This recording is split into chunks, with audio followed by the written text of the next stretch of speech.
Hey guys, this is Matt, EmeraldAvenger. In today's video, we're going to be going over a bit of a different topic than usual. I have discussed this topic on my channel in the past before, but with new information and new ideas from the community, I think I can give a better explanation to my stance in this argument. For a bit of context, we'll be mainly discussing the newly revealed character in the most recent Overwatch lore drop, which featured Baptiste, and the new character we'll be talking about, Mauga. Titular to the episode and the series, in my opinion, Mauga should be the next Overwatch character. Tell me like a Hellcat.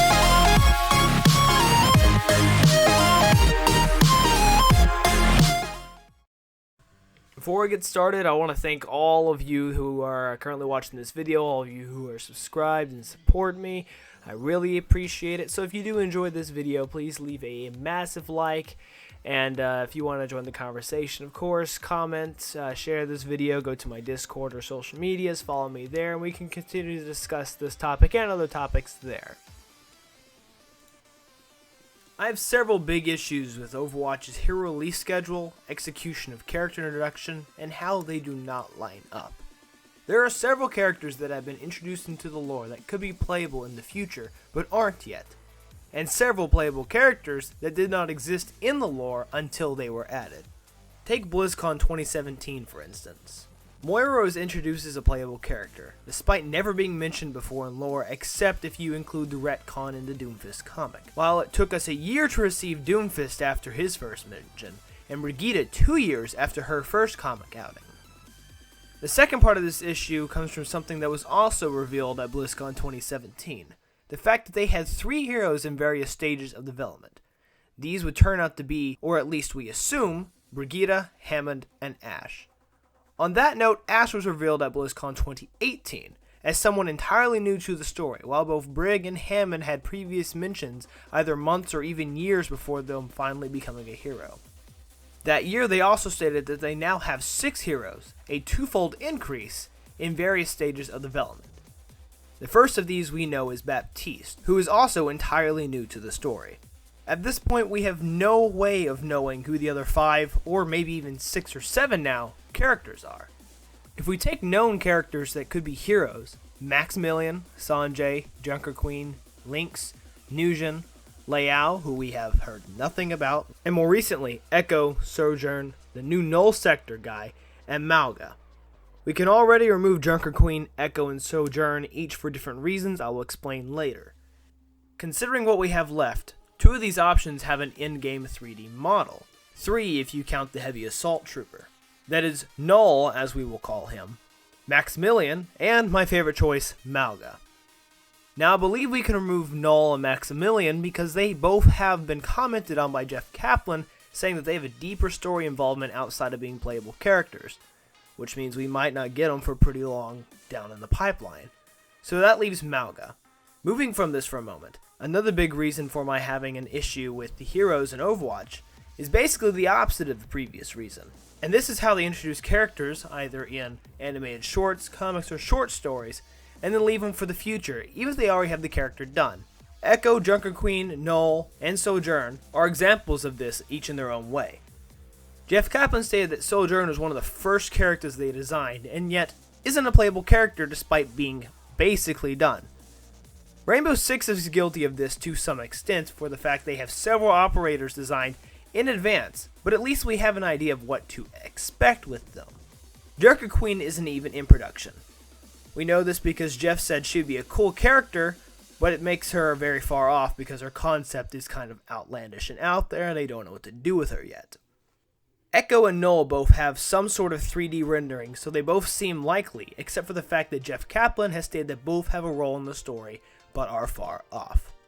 To sum it up, the Overwatch team introduces potential heroes and then abandons them, even some after they finish designing the character's kit entirely. This final reason is one I brought up before, and it is the reality of the release schedule that gives us a new hero every 4 months. This is especially slow if compared to Rainbow Six, where they release 2 operators every 3 months. Now I know what you're thinking, but each Overwatch hero has more than one unique weapon and ability. Blizzard is also an indie company.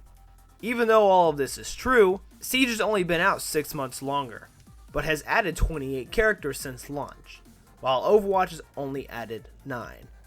And I feel that the 6 in development really means that they're holding on to 3 that they have entirely completed just for story or timing to line up for them to be released, and the other 3, they're still in production.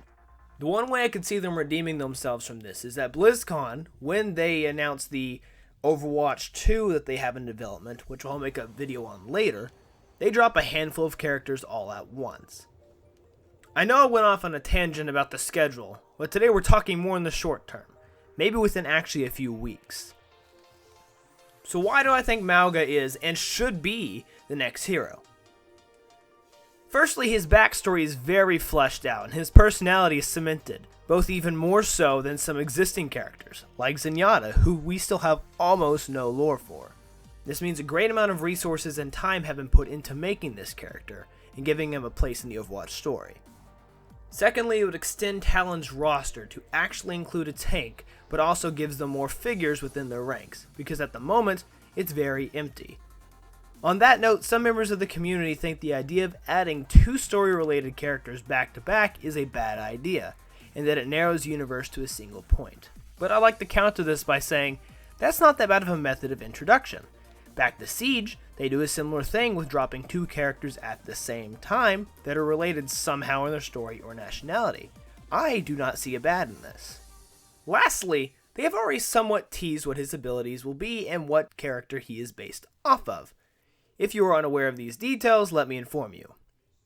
In the short story, it is revealed both in text and art that he is the heavy assault trooper from the Archives missions.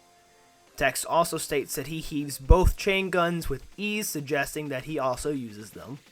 But unlike the heavy assault, he has a barrier shield of some sort that he can also shoot while using, and can also apparently reflect bullets, either as a passive or more likely an activated ability.